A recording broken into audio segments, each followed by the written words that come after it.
बिस्मिल्लाहिर्रहमानिर्रहीम। अस्सलाम वालेकुम वरहमतुल्लाहि वबरकातुहू।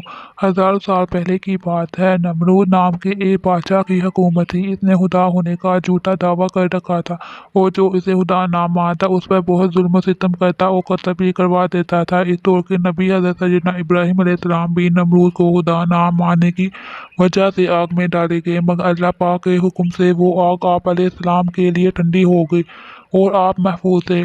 कहर साली आप अलैहिस्सलाम को आग में डाले जाने के कुछ दिन बाद सहर कहर पड़ा और खाने पीने का सामान खत्म हो गया। लोग नमरूद के दरबार में जाकर अनाज की दरख्वास्त पेश करते। जो अपन नमरूद इससे अपने खुदा होने का इकरार करवाता, जो इससे खुदा मानता उसे अनाज मिल जाता और जो ना मानता उसे हाल ही हाथ जाना पड़ता। हजरत सैयदना इब्राहीम अलैहिस्सलाम भी अनाज लेने नमरूद के पास गए। नमरूद ने पूछा, तुम्हारा रब कौन है? फरमाया, मेरा रब वो है जो जिंदा करता और मौत देता है।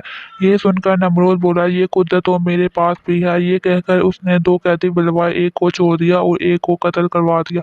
आप अलैहिस्सलाम ने नमरूद की कम अक्ली देखकर फरमाया, मेरा रब मशरिक से सूरज को निकालता है। अगर तू खुदा है तो मगरिब से सूरज निकाल कर दिखा। ये सुनकर नमरूद हैरान हो गया और कोई जवाब ना दे सका।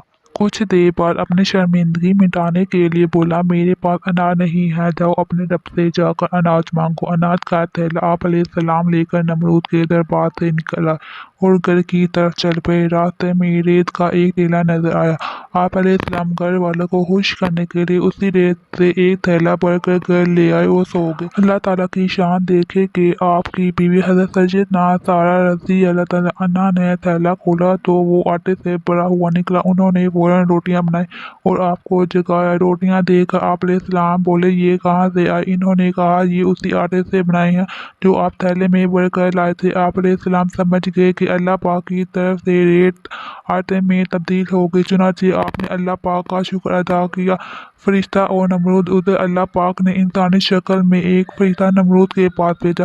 फरिश्ते ने इससे कहा, तेरा खुदा कहता है तुम मुझ पर ईमान ले आ, मैं तेरी बादशाह बरकरार रखूंगा। नमरूद बोला, कौन खुदा? खुदा तो सिर्फ मैं हूँ। फरिश्ते ने दूसरी और फिर तीसरी बार भी अपनी बात दोहराई, मगर हर बार नमरूद ने इनकार ही किया।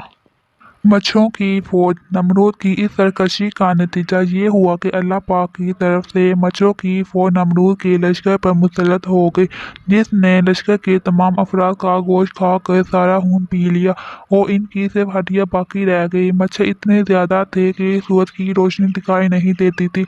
नमरूद ये होलनाक मंजर देखता था मगर कुछ नहीं कर सकता था।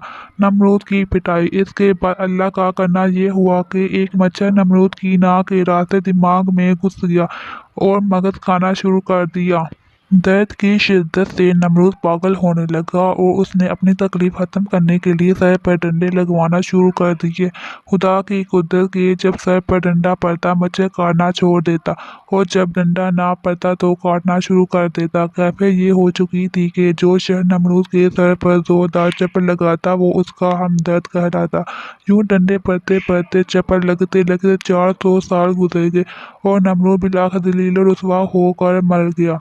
हकायत से हासिल होने वाले मदनी फूल। मदनी मुन्नों और मदनी मुन्नियों, हमारा और सारी कायनात का रब अल्लाह पाक है जो हमें रिज़्क देता, वही ज़िंदगी और मौत अता फरमाता है। सूरज और चाँद का निकलना, दिन रात का आना जाना सब अल्लाह पाक ही की मर्जी और इसके हुक्म से है। जो अल्लाह ताला की नाफरमानी करता है इसका अंजाम बहुत बुरा होता है। हमें चाहिए अल्लाह पाक की नेमतों का शुक्र अदा करें और कभी भी किसी बात पर गुरूर ना करें। इन मदनी फूलों पर अमल करने से इंशाअल्लाह ताला रोशन मुस्तकबिल हमारा मुकद्दर होगा।